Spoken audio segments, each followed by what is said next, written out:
Sempre que falamos de mito, sempre pensamos naquelas questões muito controvertidas. E de um tempo para cá eu venho fazendo diversos estudos sobre aquilo que realmente pode ser mito ou não, mas só para a gente poder ter uma noção do tamanho da profundidade disso. Por exemplo, nós afirmarmos que a aprovação, que o quórum para aprovação, até mesmo da eleição de síndico, ou prestação de contas e previsão orçamentária, dizer que sempre será a maioria simples, já não é mais uma verdade absoluta. É verdade.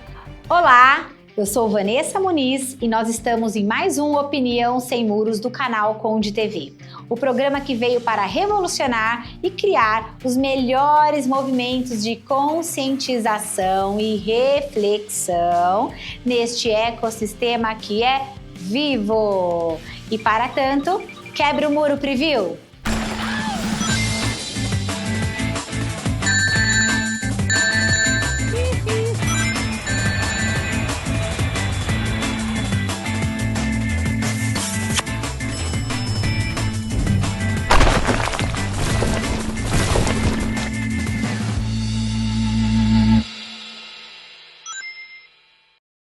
Estamos de volta e o assunto de hoje é de suma importância para nós entendermos os mitos e as verdades da gestão condominial. E para tanto, eu tenho um convidado muito especial, meu amigo Tiago Natálio, que é um grande advogado na área condominial, palestrante, articulista e está aqui hoje para dar uma aula para nós sobre os mitos e verdades que tanto se conta aí no mercado condominial. E ele disse para mim hoje que vai ficar fora dos muros, não vai se escorar no muro e vai falar aqui, doa a quem doer aquilo que ele entende. Tiago, muito obrigada por você estar aqui hoje.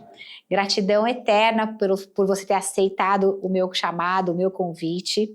Você sabe que eu sou uma grande fã do seu trabalho e eu acredito firmemente que você tem feito um enorme trabalho para mudar o nosso ecossistema e para melhor. Eu que agradeço o convite, fiquei imensamente feliz quando recebi. Já logo pensei, vou arrumar um dia para que a gente possa estar juntos e sem dúvida nenhuma é um prazer estar aqui contigo, com toda a tua audiência, que a gente já vem acompanhando aí, que você já vem trazendo multidões também. Então, parabéns aí pelo trabalho, sem dúvida nenhuma, faz uma grande diferença também no mercado. Eu que agradeço imensamente. Vai ser uma alegria nosso bate-papo e que com certeza os nossos internautas, os nossos telespectadores vão adorar. Olha, conta pra mim quais são os grandes mitos que você entende nesse grande ecossistema condominial. Nossa, a gente tem um monte de questões relacionadas a mitos, né? Sempre que falamos de mitos, sempre pensamos naquelas questões muito controvertidas. E de um tempo para cá eu venho fazendo diversos estudos sobre aquilo que realmente pode ser mito ou não, mas só para a gente poder ter uma noção do tamanho da profundidade disso. Por exemplo, nós afirmarmos que a aprovação, que o quórum para aprovação, até mesmo da eleição de síndico, ou prestação de contas e previsão orçamentária, dizer que sempre será a maioria simples, já não é mais uma verdade absoluta. É verdade. Então nós imaginamos, e sempre todo mundo responde, não, o quórum é maioria simples, e é isso que se espera, é isso que nós aprendemos, mas em todas as hipóteses, em qualquer hipótese, será a maioria simples? Dizer que isso é verdade absoluta já não é também. Então a gente tem os caminhos de saída disso, existe uma desconstrução acerca disso. Quando nós falamos disso, por exemplo, nós entramos nas questões das regras de quórums, e eu sempre falo do direito condominial como um todo, eu sempre digo, nós temos regras por trás. E se nós não entendermos as regras, às vezes a gente acaba tendo um erro aqui ou ali. Só dando uma dica em relação a esse assunto, a primeira questão que eu levantaria é a seguinte: essa assembleia foi iniciada em primeira ou segunda chamada? Porque tem muitos que esquecem que se nós iniciarmos uma assembleia em primeira chamada, o quórum de votação para as deliberações da matéria muda. Ou seja, se nós iniciarmos em primeira chamada uma assembleia, o quórum não é mais a regra de maioria simples, ele passa a ser a maioria absoluta. Olha o problema que nós temos de iniciar em segunda chamada. Já temos aí um quórum diferente. Mas nós temos diversas outras questões que podem envolver esses mitos e verdades. A gente tem até questões relacionadas a saber Exemplo, será que o condômino inadimplente ele pode ser um candidato a síndico? Será que ele pode votar na Assembleia? Veja, tudo isso. Votar é muito mais fácil que não, mas será que eu posso dar o desconto para o condômino inadimplente? Será que em qualquer hipótese eu posso imaginar nós continuando uma Assembleia em sessão permanente? Será que eu posso convocar tantas vezes quantas forem necessárias essa Assembleia? Então a gente tem vários pontos aí, dos quais certamente a gente vai acabar tratando no dia de hoje, que pode gerar aí essa ideia de se nós estamos diante de um mito ou de fato de uma verdade. É maravilhoso pensar nisso e acredito que quem estiver nos ouvindo, nos assistindo, que nós também estamos no Spotify, importante trazer essas considerações. Se você não puder assistir ao programa, mas quiser ouvir, nós estamos também no Spotify. É importante trazer porque existem mitos que se tornaram verdades, como a fofoca. A pessoa conta uma fofoca ou uma mentira várias vezes e essa mentira e essa fofoca acaba se tornando verdade. No nosso mercado condominial, quando a gente fala das questões jurídicas, a mesma coisa. Um determinado síndico ouviu de um advogado uma pseudo-verdade e aí ele vai levando aquilo para a carreira dele como se efetivamente aquilo fosse o correto. E quando bem na verdade não era bem assim. Né? Por isso que quando a gente fala de direito, a gente fala precisamos analisar caso a caso. No caso dos condomínios, analisarmos as convenções, a legislação pertinente, para que a gente tenha também as respostas também adequadas. Então a gente precisa tomar muito cuidado, inclusive, com os advogados que a gente contrata, né, doutor Tiago, nos condomínios, para que eles também tragam os melhores posicionamentos e as verdades que a gente precisa ouvir, para que aquilo não se torne um mito, uma mentira, uma inverdade que pode também trazer consequências jurídicas lá na frente. Sem dúvida, olha o cuidado que o síndico tem que ter, né? Até mesmo na questão da consulta em si, né? Porque quando a gente fala dos especialistas, a gente sempre tem que realmente saber se estamos lidando com especialistas. E eu acredito que cada vez mais a gente necessita do debate. Ainda recentemente eu estava num curso e ao iniciar o curso, eu sempre provoco os alunos e sempre digo o seguinte para eles, falo assim, ó, aquilo que parece ser absolutamente, vamos dizer assim, certo, aquilo que para nós já é um dogma, a gente nem resolve mais discutir aquele assunto, pode saber que aí dentro tem uma discussão.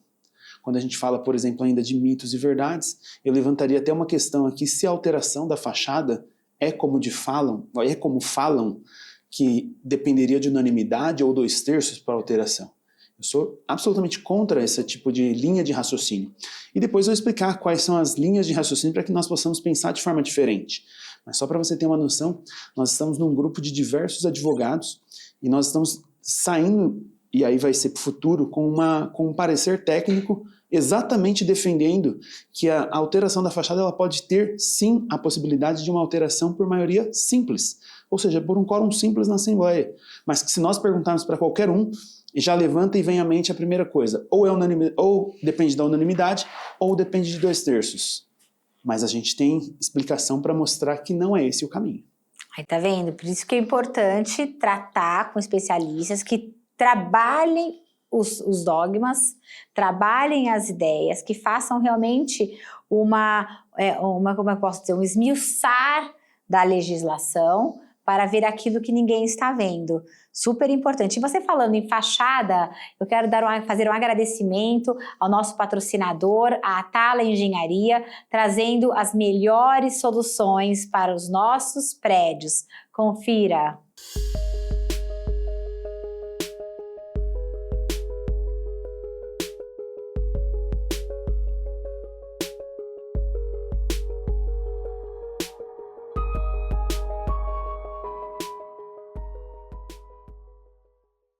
Doutor Tiago, essa questão da fachada, o pessoal com certeza vai ficar agora de cabelo em pé.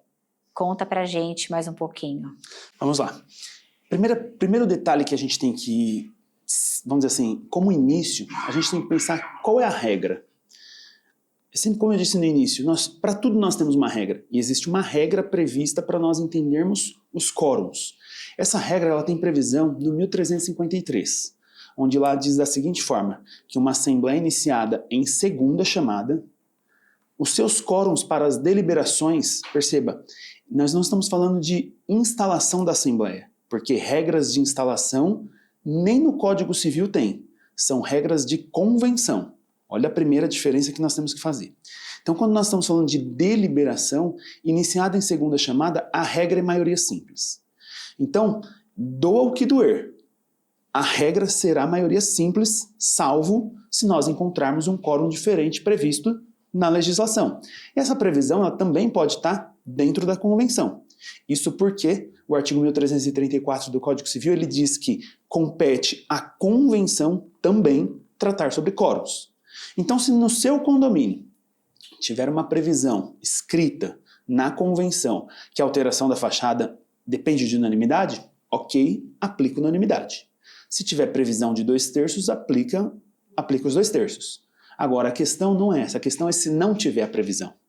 E normalmente, pode pesquisar, você principalmente síndico, administrador que está assistindo, que tem muitas convenções à sua disposição, na grande maioria dessas convenções, Vanessa, não vai ter a previsão.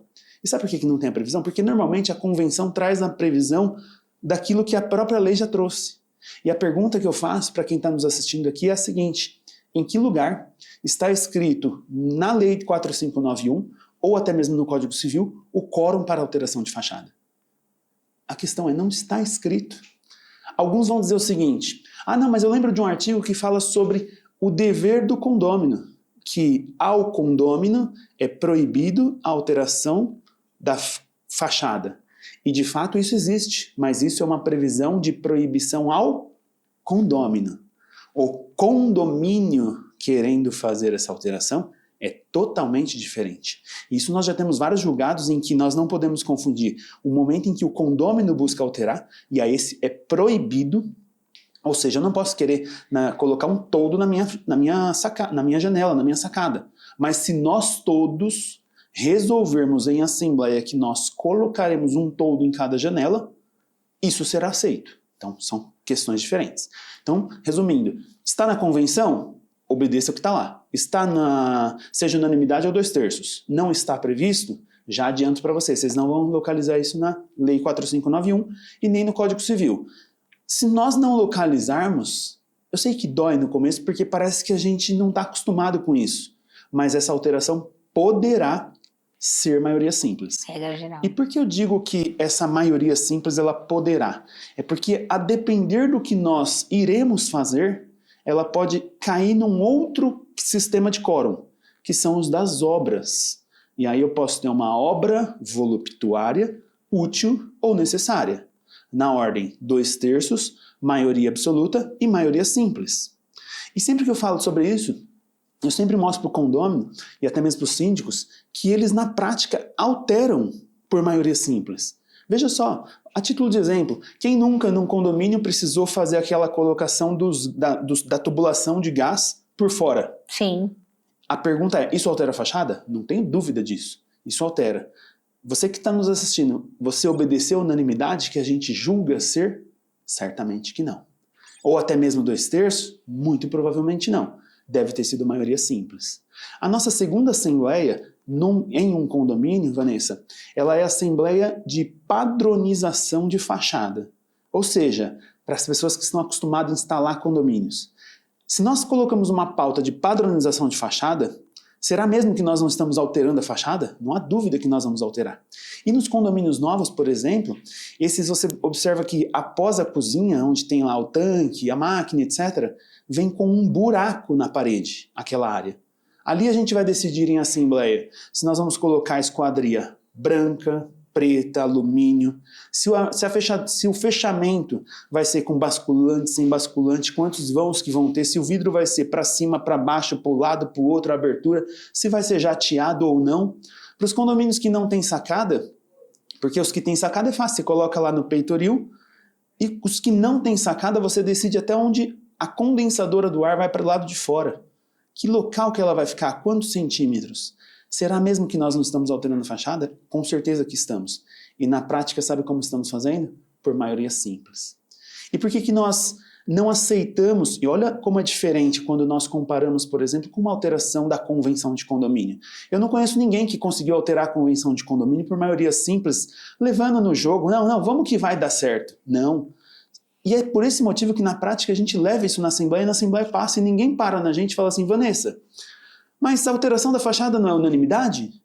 É porque não está escrito, porque se tivesse escrito da forma como está escrito no artigo 1351, que a alteração da convenção depende de 2/3, eu nunca vi um síndico que arriscou e falou, não, eu vou lá ver se eu consigo alterar por maioria simples. Não se altera, mas na prática esse é um assunto a repensar. E por que repensar? Porque tem muitos defendendo que fecha o olho e fala que é unanimidade ou 2/3, e a pergunta que você tem que fazer para você mesmo é a seguinte, se a regra é o quórum só será diferente de maioria simples se ele tiver escrito, busca saber onde que você está se fundamentando para isso. Olha, isso que você trouxe é realmente importante. Esmiuçar aquilo que a gente já tem consagrado e trazer isso para a prática. A gente percebe que para grandes temas a gente esbarra nos quórums, mas no dia a dia a questão da padronização é clássica, né? A gente acaba aprovando muitas demandas com quórum simples, esquecendo que a gente está lidando com uma coisa maior, que seria a própria alteração. E passam completamente despercebido, né? Eu vejo um caso típico que você acabou de falar também, os condomínios recém-implantados que não tem ali o pergolado de vidro da guarita, para normalmente a porta de entrada, enfim, né? Ou não tem ali a entrada de visitantes e moradores também coberta, aí eles vão lá, fazem um fechamento de vidro ou com outro material, enfim, que teria ali também um quórum específico para aprovação. E a gente percebe que eles aprovam normalmente com o quórum simples. E aí quando entra um síndico legalista ou um advogado que está ali fazendo a lição de casa, aí você traz o quórum, olha, aqui tem que ser 50 mais 1. Ah, aqui é uma obra necessária. Aí tem gente que fala, não, aqui é voluptuário por quê? A outro, não, é necessária. Aí os condôminos em assembleia começam a esbarrar naquilo que é necessário, o que é útil e o que é voluptuário. Aí depois vem para o quantificador. Esse trabalho, raríssimas são as vezes eu vejo em condomínios que são verificados. Normalmente o administrador e o síndico colocam isso como pauta de deliberação em assembleia, mas se esquecem de colocar os quórums específicos para aquilo, porque vai levar tudo no mesmo balaio, né? No caso, a maioria é simples. Exatamente, veja só, antigamente, hoje a gente fala dos pergolados, antigamente a gente falava dos toldos mesmo, né? Que se colocava lá na entrada do prédio.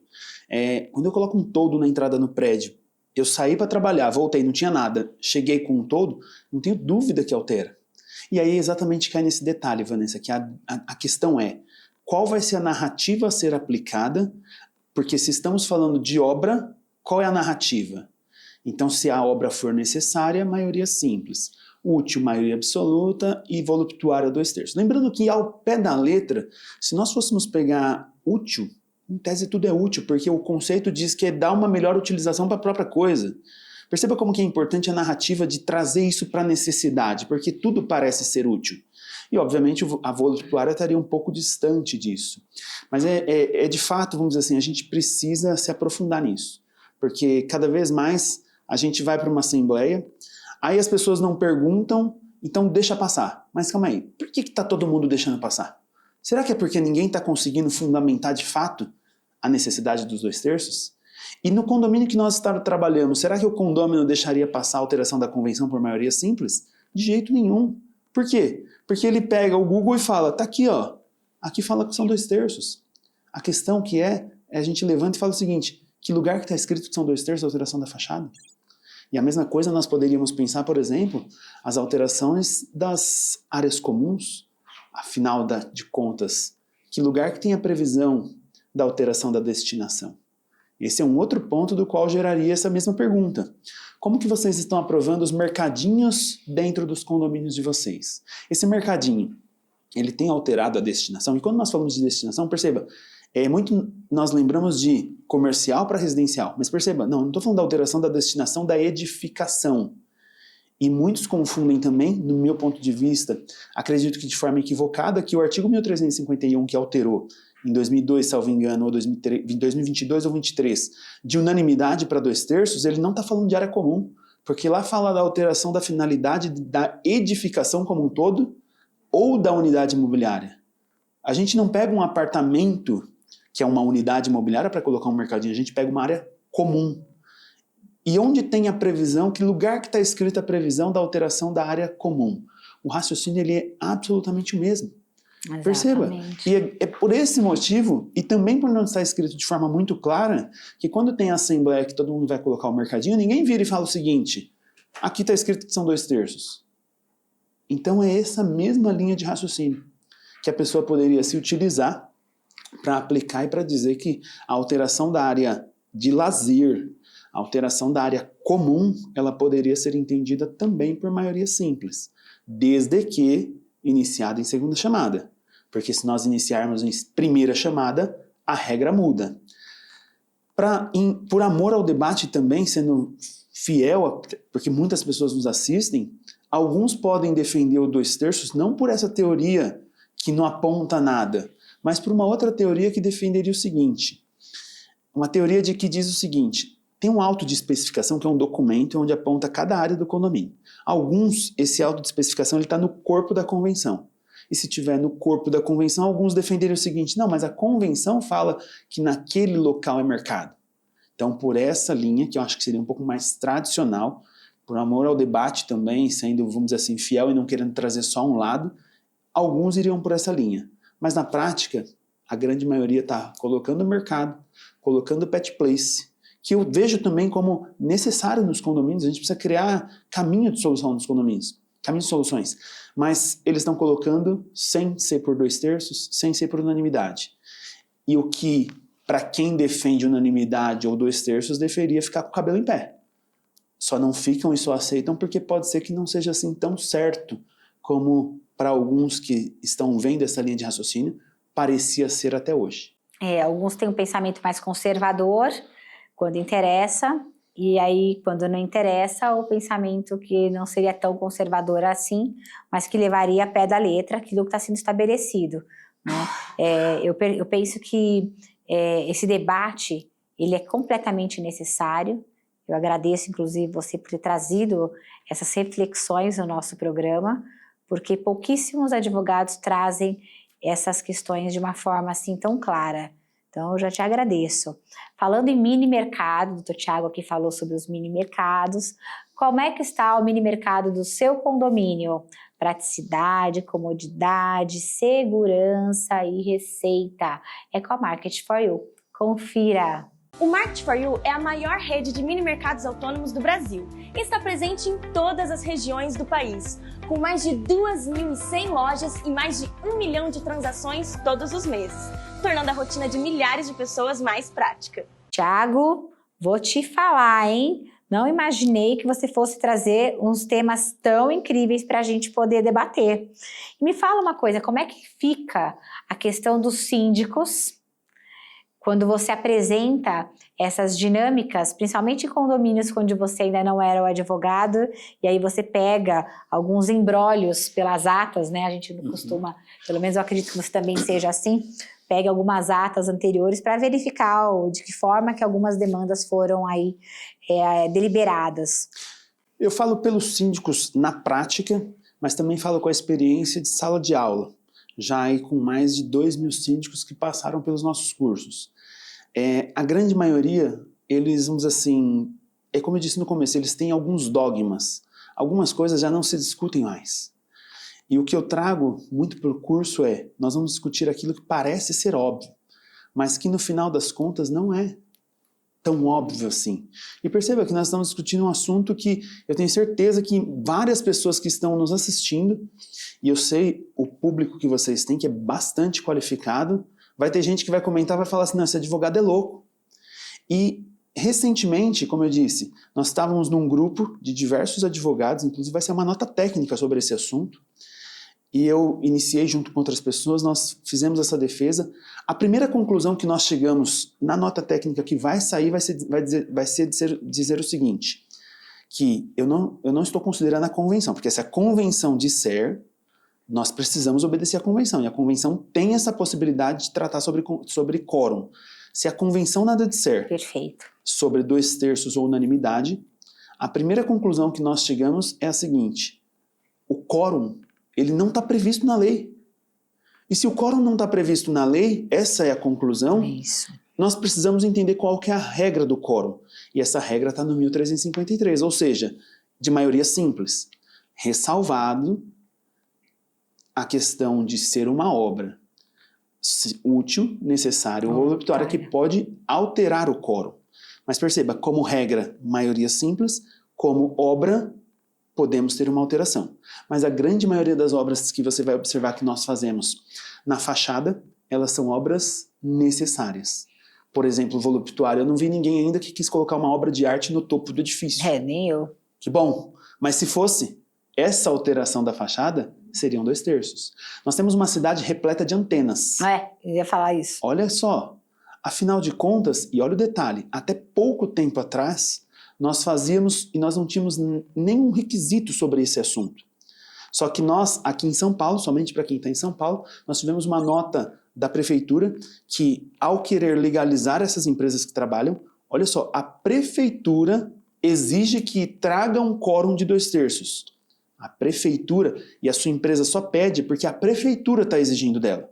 Mas se nós não tivéssemos essa exigência da prefeitura, seria como no passado nós tínhamos essas renovações de contratos, onde nem quórum pedido. As pessoas pediam, as empresas pediam. Nós só pedimos hoje, e você pode perguntar para a empresa que você tem antena. Ela só está cumprindo, não uma questão de lei, mas uma questão de exigência da prefeitura. E outra, essas antenas, eu saí para trabalhar, não tinha antena. De repente eu volto, tem um trambolho lá em cima. Não alterou a nossa fachada? Não tenha dúvida disso. A questão é, a vida inteira nós fizemos isso também por maioria simples. É que agora, recentemente, nós tivemos aí algumas alterações. Eles exigem, inclusive, a convocação de uma assembleia com essa observação no próprio edital de convocação, né, de que é imprescindível os 2/3 de aprovação na deliberação da assembleia, porque senão eles nem firmam o contrato. Exatamente. Né? E veja como tudo traz dúvidas. O meu objetivo, vamos dizer assim, eu sempre digo, né, sempre que eu falo para algum lugar, eu falo sempre o seguinte, a gente vai, na verdade, trazer mais problemas exatamente para a gente refletir. E vai ter gente como sai igual do curso, a pessoa sai falando assim, meu, parece que eu saí sabendo menos do que eu entrei. E isso é ótimo, porque a gente está começando a discutir verdadeiramente se aquela resposta que você tinha de pronto, se ela era uma resposta baseada ou sustentável, ou estruturada, ou ela não se segura, ela não se sustenta. Exemplo, nós falamos de obras, útil, necessária e voluptuária. Eu quero reformar a minha academia, na verdade eu quero comprar equipamentos para a minha academia, e eu vou gastar R$200 mil, ou R$300 mil. A pessoa pensa, valor, obra voluptuária. Calma aí, comprar equipamentos para a academia não é obra. Não. Primeiro ponto que nós temos que destacar. Então nós já não falamos mais de possibilidade de 2/3 ou maioria absoluta como uma obra útil ou uma obra voluptuária. Comprar equipamentos é comprar equipamentos, não é obra. E se não é obra, não envolve 2/3. Exato. A gente já está falando do quê? De um quórum de maioria simples. Perfeito. E por que quórum de maioria simples? Porque a regra diz que onde não tiver previsão de quórum, para tudo é maioria simples. Essa é uma verdade incontestável. Não, esse ponto sim, em absoluto. Perfeito. Na verdade, eu acredito que até os outros nós vamos evoluir para que sim. Mas eu acredito que também a gente tem que observar a cultura que a gente tem. A gente vem de uma realidade e a gente começa a discutir um pouco mais sobre esses assuntos. Se nós, no início, falássemos aqui o quórum para alteração, ou melhor, o quórum para aprovação das contas será sempre de maioria simples, para todos nós para todas as pessoas que a gente pergunta, a pessoa vai bater o ponto e vai falar, incontestável, será sempre maioria simples. Perfeito. Só que se você já pensou, se você iniciar a sua assembleia em primeira chamada, que o quórum muda, ou seja, até aquilo que parecia ser absoluto para nós, não é tão absoluto assim. Mas é porque a gente entende, a gente passa a entender a regra do jogo. E a regra do jogo, ela pode modificar o nosso próprio quórum. Então, se nós não começarmos, de fato, se aprofundar, e aí a gente começar a ver quais são as consequências disso, nós vamos ficar no raso para sempre. É porque é. Não é porque está fundamentado. É porque sempre foi assim. Porque sempre foi assim. E veja só, a gente quando vem aqui para falar, a gente sabe realmente o público, vamos dizer assim, bastante qualificado que vocês têm. E vai ter pessoas que vão falar assim, não, isso aqui está errado. Mas eu convido vocês a exatamente estudar esse assunto. É isso. A vocês começar a se perguntar sobre esse assunto. Porque a gente está no, vamos dizer assim, no automático já faz muito tempo. Exatamente. Vou te fazer uma pergunta que eu tenho percebido que não tem sido um tema trazido da forma correta, principalmente quando a gente participa de algumas palestras, com alguns profissionais fazendo menção à destituição do síndico. Uhum. Qual é o quórum Ótima pergunta. que deve ser trazido para as deliberações das assembleias quando o assunto é a destituição? Maravilha, ótima pergunta. Para que eu possa responder, a gente vai trabalhar também com a estrutura de raciocínio da regra. Então, a regra é a seguinte, iniciou em segunda chamada, até então, tudo é maioria simples, salvo quando a gente tem uma previsão de forma diferente. O artigo 1349, que a gente tem hoje ele como o caminho para a destituição, ele é absolutamente, vamos dizer assim, mal redigido. Tanto ele é mal redigido, que se você ler o artigo, lá está escrito que é maioria absoluta. Tem uma parte lá que diz, pela maioria absoluta. Quem estuda direito sabe que na legislação não tem palavra morta. Tudo tem um significado. E nós devemos observar o significado e o conceito de cada palavra. Ocorre que da forma como foi colocado na legislação, ao nós interpretarmos o artigo, por regras de gramática e ortografia, nós chegamos a uma conclusão diferente. Nós chegamos a uma conclusão diferente porque lá diz o seguinte, artigo 1349, a Assembleia, vírgula, especialmente convocada para o fim estabelecido no parágrafo 2º do artigo antecedente, poderá, pelo voto da maioria absoluta de seus membros, destituir o síndico que causar 3 questões. Praticar irregularidades, não prestar conta ou administrar de forma inconveniente o condomínio. A questão é, quando nós trazemos essa questão para gramática, para a nossa parte do português, a pergunta que se faz é a seguinte, na regra ideia de sujeito e etc. Membros de onde? Membros da Assembleia, interpretando o que foi escrito. Quando eu me trato a membros da Assembleia, não importa que aqui está escrito absoluta. Esses membros são da Assembleia. É por esse motivo que nós entendemos que, na verdade, quando os membros são da Assembleia, esse conceito de maioria absoluta não existe, porque os membros da Assembleia, se nós levarmos em questão a sessão que foi aberta, essa sessão, se nós levarmos em consideração essa Assembleia, essa maioria simples. Não existe maioria simples do todo. A maioria do todo é absoluta. E a maioria, levando em consideração os que estão na Assembleia, é maioria simples. Então, o conceito e a forma como foi escrita é por esse motivo que quando a gente pega a jurisprudência, a gente encontra o entendimento de maioria simples, porque os membros são da Assembleia. Olha como que mudaria tudo e daria muito certo se nós começássemos o artigo da seguinte forma.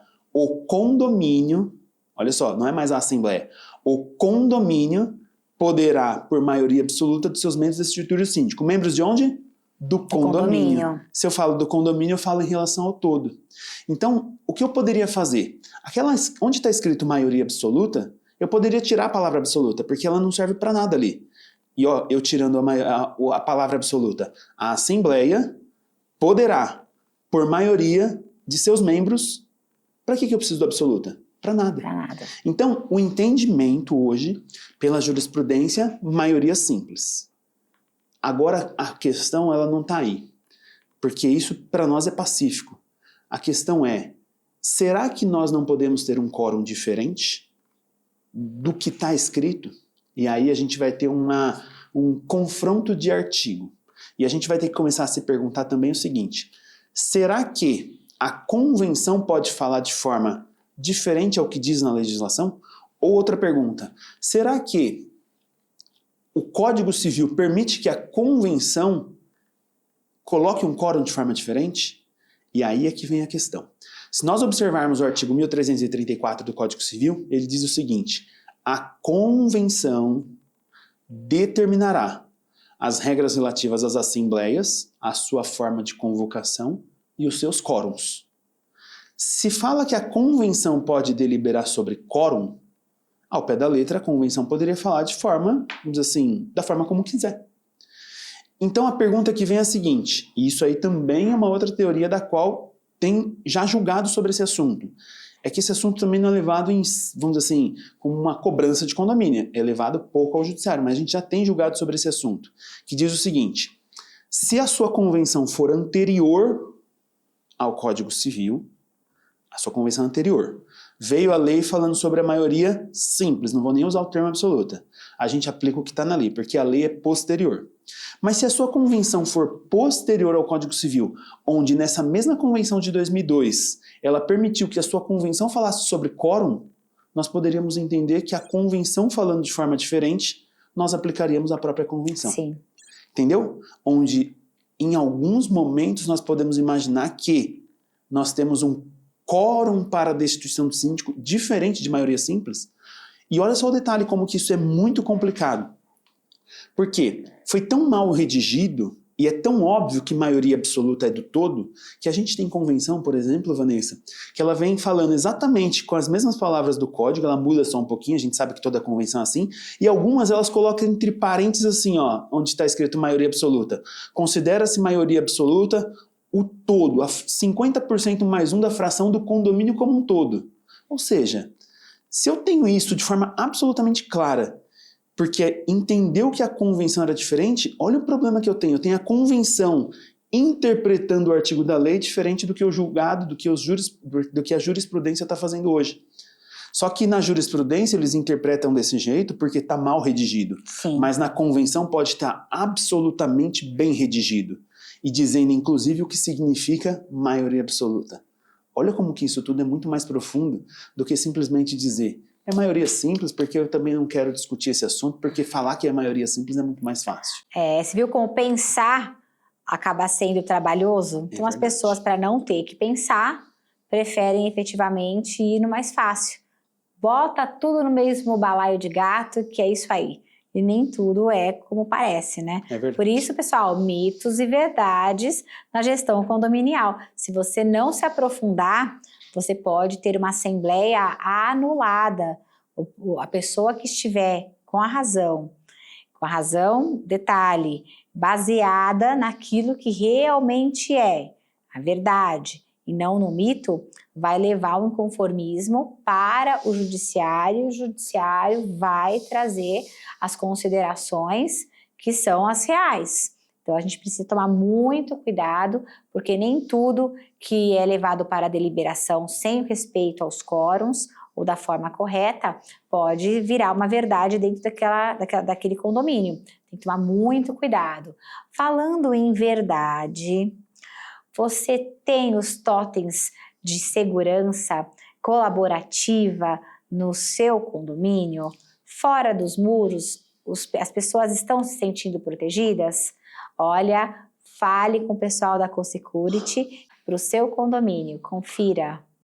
BI by CoSecurity é muito mais do que uma câmera na sua portaria. É um conjunto de serviços integrados conectado ao banco de dados do Smart Sampa, capaz de identificar situações suspeitas e acionar em tempo real nossa central de providências. Além disso, mantém o porteiro em constante estado de atenção, com simulações surpresa durante o turno, reduzindo riscos causados por rotina ou distração. BI by CoSecurity, o olhar implacável que faltava na sua portaria. É aquilo que a gente estava falando, verdades incontestáveis, mitos que se tornam mentiras, e a gente tem que lidar com isso da forma mais assertiva para não colocar em risco grandes deliberações que poderiam ser tratadas e trazidas da forma correta, né? Essa questão da fachada que você colocou, não é? Hoje eu vejo muita gente que poderia fazer várias obras, inclusive, na fachada, que tragam muito mais economias para o futuro. Eu vejo condomínios que acabam não fazendo, nem mudando as suas formas, justamente porque acreditam, né, até às vezes foram induzidos de forma errada, levados a erro, poderiam melhorar a sua performance, inclusive para os próximas obras, próximos anos, e acabam se perdendo ou se fixando numa falsa ideia. Essa outra parte que você fala, por exemplo, do quórum específico para assembleias que são efetivamente iniciadas na primeira chamada, né? A gente vê pouquíssimas assembleias que acabam acontecendo na primeira chamada, porque realmente falta aí um pouco de boa vontade das pessoas que moram nos condomínios e participar da vida ativa, mas quando elas acontecem, isso não é levado em consideração. Muitas administradoras acabam também induzindo síndicos inexperientes e síndicos normalmente orgânicos a não ter que se atentar a essas situações. A gente vê condomínios com poucas unidades privativas que tem um peso grande de pessoas participando, mas que os quórums ali também acabam não sendo respeitados. É super importante esse tema que você está trazendo. Conte pra gente mais alguns mitos, Thiago. Vamos lá. A gente pode... Tem um que, vamos dizer, é um pouco mais conhecido para todos, que envolve aquela ideia, obviamente, do chamamento da assembleia. Muitas das vezes, isso... Eu não vou dizer a grande maioria das assembleias, não vou nem colocar número aqui, mas é muito comum bater uma lista de um abaixo-assinado, de um edital de convocação de assembleia, e a administradora já orienta o síndico, vamos dizer assim, vamos tirar as assinaturas dos inadimplentes. E veja, isso é absolutamente mito. Nós não podemos excluir a assinatura do inadimplente do chamamento, exatamente pelo fato de que o artigo 1335, que ele fala dos direitos dos condôminos, ele diz que é direito do condômino votar nas deliberações das assembleias. Alguns de forma automática, Vanessa, já foi colocando assim, votar e ser votado. E para diversas pessoas, se você pergunta, tá escrito votar e ser votado? Ele bate o pé junto e fala, não, tá votar e ser votado. Não tá escrito ser votado. Mas ele fala tão somente de votar nas deliberações das assembleias e delas participar, estando o quite. Em nenhum outro lugar, na Lei de 64 ou no Código Civil, nós encontramos que ao condômino, ainda que inadimplente, é proibido convocar a assembleia. E veja, e se eu tiver essa previsão na minha convenção? Ok, obedece à convenção. E por que e perceba como tudo gera pergunta, mas a convenção pode tratar sobre isso? Veja só, não basta a gente falar assim, se tiver na convenção, vai. Eu acho que você que está nos assistindo, você tem que ser muito mais crítico do que isso. Mas por que se tiver na convenção pode? Então a convenção pode tudo? Não, a gente tem algo do que a convenção pode e não pode. E nesse caso a gente fundamentaria o do porquê que pode, do porquê que poderia, no artigo 1334 também, que ele diz o seguinte: a convenção determinará sobre as penalidades aplicadas aos condôminos.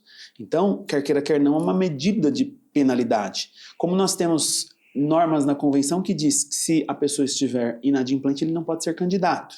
Mas voltando no assunto do chamamento, ele pode convocar, mas o que ele não pode é no dia da assembleia, ele vai ter um período entre o chamamento, fazer a votação.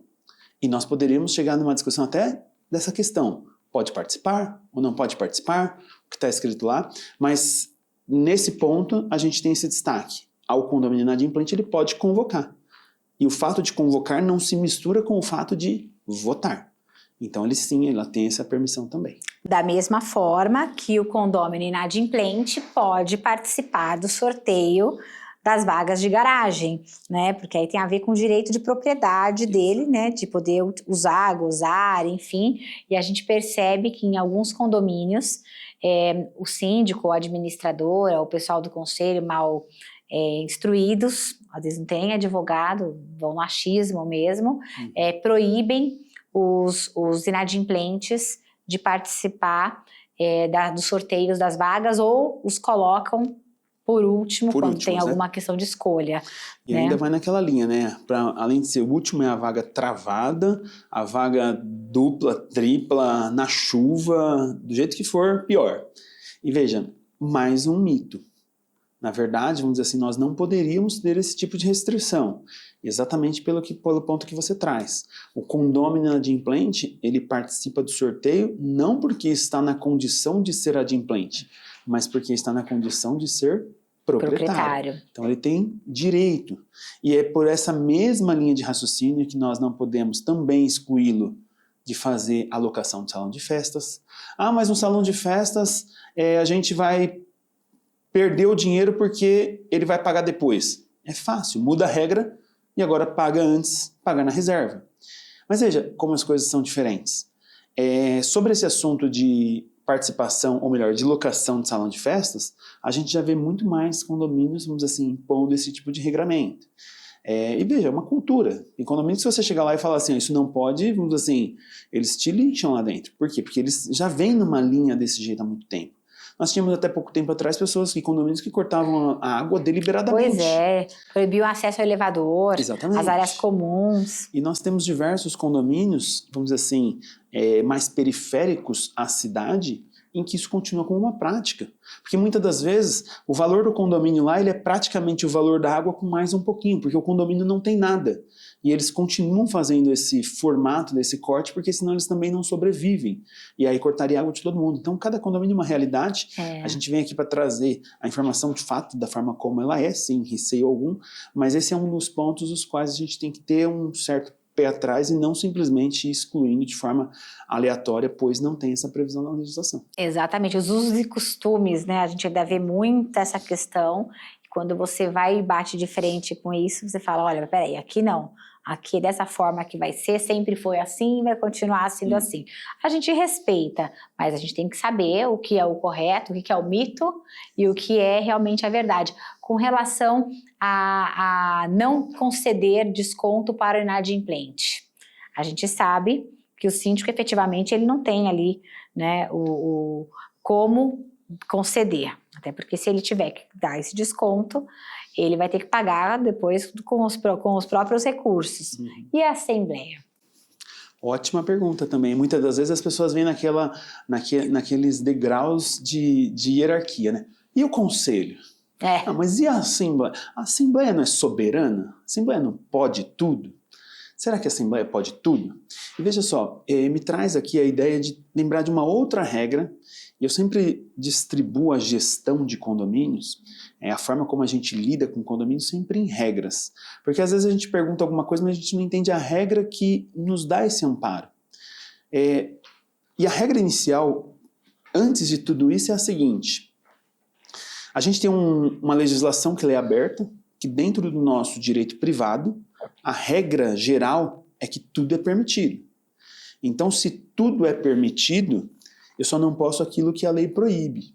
E se eu for por esse caminho, que é o caminho correto de se pensar, a gente começa a levar a pessoa que está nos assistindo até um pensamento em que em algum momento o síndico poderia dar esse desconto. Mas depois a gente vai explicar o porquê que não. Então não para por aqui, porque senão você não vai pegar o final. Aí você vai pensar que pode dar o desconto. Mas perceba, se tudo é permitido, na cabeça do síndico, na cabeça de quem está administrando, quando vem a pergunta, ele tem que pensar assim, para o condômino, antes de sair pela boca essa resposta, a regra é que tudo é sim. Posso fazer tal coisa? É sim para tudo. O não a gente precisa fundamentar. Então, quando a gente faz esse exercício com o desconto, a pergunta é, o síndico pode dar desconto? Inicialmente, a regra é sim para tudo. Eu preciso não para fundamentar. E essa mesma regra diz o seguinte, tudo é permitido, salvo quando a lei proíbe, eu imponho um procedimento. E se eu perguntasse aqui, a título de didática, falar, que lugar que está escrito na lei que o síndico não pode dar desconto? Não está escrito na lei 4591 e não está escrito no Código Civil. Alguns vão falar o seguinte, mas está escrito na minha convenção. Não é normal estar escrito, mas se tiver escrito, resolveu o seu problema. Mas ainda assim você vai estar dizendo o seguinte, calma aí, mas lá dentro do meu coração eu sei que não pode, eu quero responder que não, mas como que eu fundamento que não? A gente fundamenta que não porque, embora não esteja expressamente escrito que não pode dar o desconto, a gente tem a legislação que diz, ao condômino inadimplente, este ficará obrigado ao pagamento dos juros, da multa, da correção monetária e assim por diante. Então, ao pé da letra, essa é a linha de raciocínio, porque a lei impõe um procedimento para que nós possamos falar ou não. Aí o síndico diz o seguinte, ou o condômino diz o seguinte, mas e se eu levar para o conselho? O conselho tem esse poder? E se eu levar para a Assembleia e a Assembleia Soberana, que é o ponto da sua pergunta? Ao pé da letra, nós não podemos ainda assim levar para a Assembleia esse assunto. E perceba, eu levei para a Assembleia porque eu quis dividir uma responsabilidade. Pode até ter sido uma estratégia, mas ao pé da letra a gente levou algo que nem poderia. E aí alguns vão dizer o seguinte, mas tem alguns casos que não há possibilidade, a gente precisa fazer isso, a gente tem casos de leilão de apartamento e assim por diante, mas perceba que nesses casos, ao pé da letra a gente não está dando desconto na ponta final.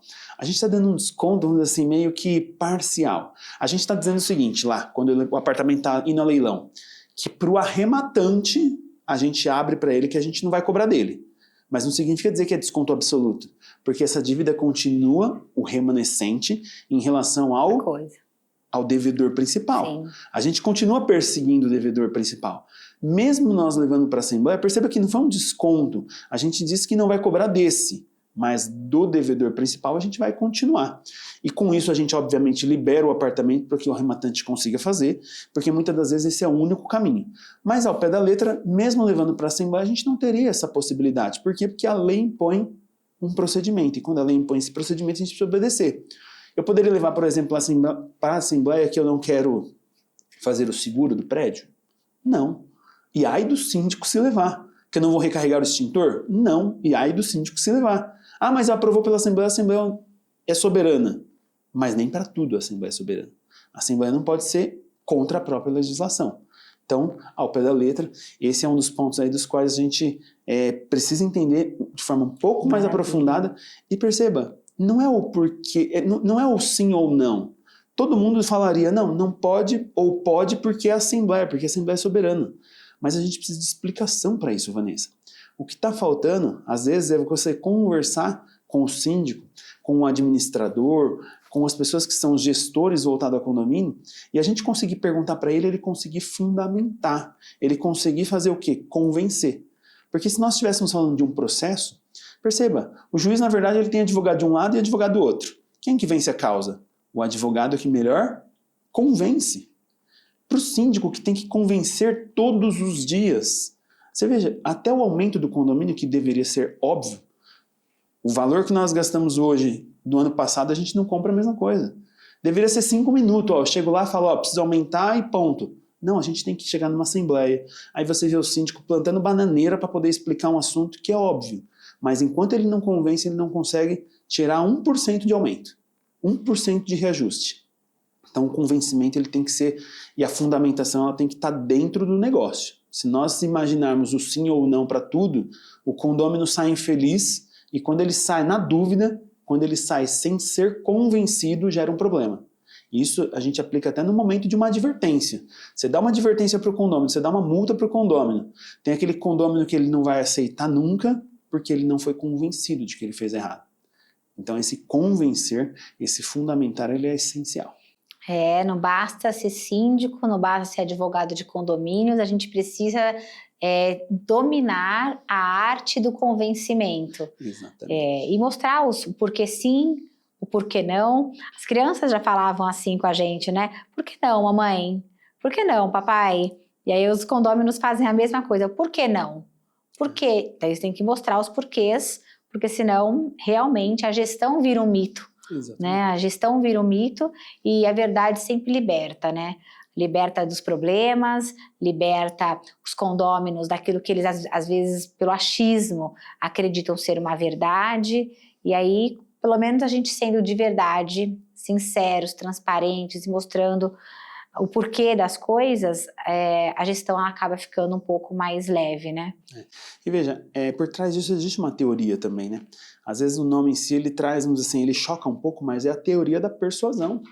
Se nós não tivermos essa teoria para que nós consigamos persuadir as pessoas na linha, e obviamente, do caminho certo, a gente começa a ter assembleias divididas, condôminos não entendendo aquilo que você está passando, e aí envolve diversos outros temas que envolvem qual que é a comunicação que a gente está tendo com o condômino. Essa comunicação está clara? Eu estou conseguindo convencer o meu condômino ou eu estou ganhando no voto e na procuração? E perceba que é válido também ganhar no voto e na procuração, mas às vezes isso um dia vai acabar. É legal, mas nem sempre moral, Exatamente. né? Às vezes a pessoa vai chegar num ponto que ele vai falar... Às vezes até aquele que te dá a procuração, ele também não está mais convencido. E você vai começar a perder. Então, por que não a gente começar realmente a discutir, convencer o condômino? Ah, mas gera mais tempo. Mas calma aí. Ou a gente faz o caminho que ele é mais trabalhoso, ou a gente vai pelo caminho mais rápido, que ele vai gerar ali na frente um problema muito maior. E aquilo que o nosso objetivo era chegar no Z, a gente não vai chegar no B, nem no C, nem no D. Não chega a lugar nenhum e só vai plantando discórdia. Tiago, chegamos ao final do nosso programa, passa muito rápido. Eu adorei a temática, achei o máximo. Com certeza você plantou várias sementes na cabeça de todos os nossos internautas, nossos espectadores. E eu, particularmente, fiquei encantada com a sua forma de raciocínio, a forma como você pensa o direito, vive e sente. Nada melhor do que um professor mesmo, além de ser um grande advogado, um grande profissional na área condominial, um professor, para realmente dar essa aula para a gente. Muito obrigada, foi uma alegria tê-lo aqui no Nossa Opinião Sem Muros. Espero tê-lo de volta aqui também. Imagina, eu agradeço a toda a sua audiência. Realmente a ideia de você provocar a audiência para que nós possamos pensar sobre esse assunto, ela é o cerne do negócio. Não aceite mais qualquer coisa, o sim pelo sim, ainda que seja do advogado. Ah, mas é sim porque... Não, me explica, me fundamenta, me convença. Para que eu possa levar algo para a Assembleia, o próprio síndico tem que estar convencido. E se a resposta que nós estamos recebendo hoje ela é uma resposta rasa, sem fundamento, nós não conseguiremos convencer os condôminos. E na ponta final, nosso público-alvo e nosso cliente é o condômino. E se ele não sair convencido da nossa resposta, daquilo que a gente tem que trabalhar como informação, nós não teremos êxito. Então, muito obrigado mais uma vez. Eu que agradeço. Imensamente. Eu que agradeço. Pessoal, vamos refletir, vamos pensar, vamos vivenciar da forma correta, sem muitos mitos, com as verdades necessárias para a gente fazer gestão positiva dentro dos prédios. Muito obrigada pela sua audiência e até o próximo programa. Até lá!